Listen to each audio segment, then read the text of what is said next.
तो बिस्मिल्लाहिर्रहमानिर्रहीम। आज का जो हमारा टॉपिक है वो है जी solution of biquadratic equations. Biquadratic equations क्या होती हैं? ये हमारे पास बाई क्वाड्रेटिक इक्वेशन है, ऐसी इक्वेशन जिसमें x की पावर या जो वेरिएबल होता है उसकी मैक्सिमम पावर 4 हो या जिस इक्वेशन की डिग्री 4 होती है।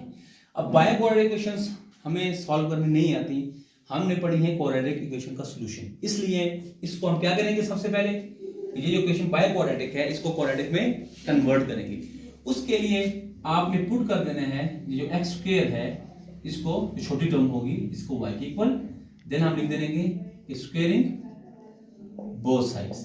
तो ये x की स्क्वायर का स्क्वायर हो जाएगा, उधर y का स्क्वायर हो जाएगा, तो 2 2 4, तो x की 4 बराबर है y स्क्वायर।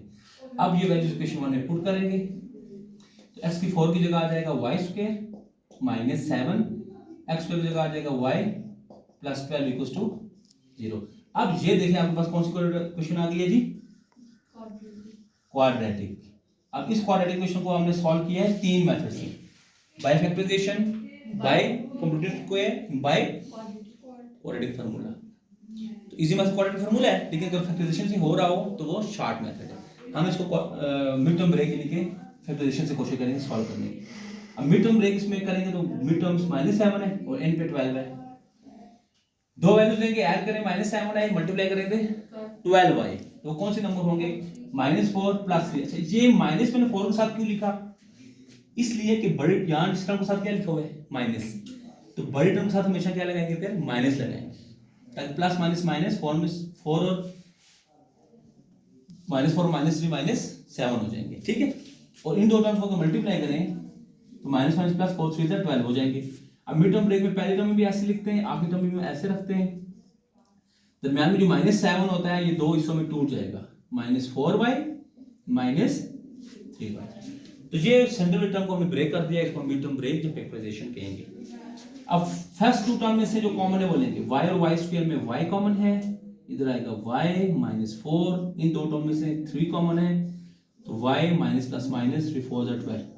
अब ब्रैकेट में देखें y -4 दोनों में आ गया, दैट मींस कि हमने फैक्टराइजेशन सही की। ये निशानी होती है फैक्टराइजेशन की कि अगर आपकी ब्रैकेट वाली टर्म सेम आ जाए तो इसका मतलब है आपने फैक्टराइजेशन सही किया। इसको बाहर कॉमन लेंगे, y -4 को, इधर आएगा y -3,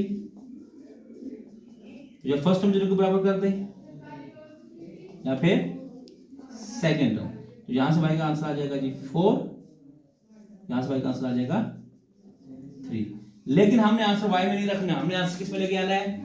x में। तो इस y को वापस रिप्लेस कर दें कि y x स्क्वायर के बराबर है, तो ये y भी हो जाएगा x स्क्वायर के बराबर इक्वल्स टू 4, और ये y स्क्वायर भी बराबर आ जाएगा, y बराबर आ जाएगा x स्क्वायर के बराबर इक्वल्स टू 3। तो taking root on both sides, 4 2 का स्क्वायर होता है, ये कटेगा और ये भी कटेगा, तो प्लस माइनस के साथ 2 आ जाएगा। तो ये दो वैल्यूज आ गई इस x की। यहां पर भी दोनों तरफ स्क्वायर रूट ले लें, ये रूट से कटेगा, 3 का रूट एग्जिस्ट नहीं करता, परफेक्ट, प्लस माइनस √3, तो +2 -2 प्लस √3 और माइनस √3। ये हमारे पास 4 आंसर आ गए इस बाई क्वाड्रेटिक इक्वेशन, ठीक है जी।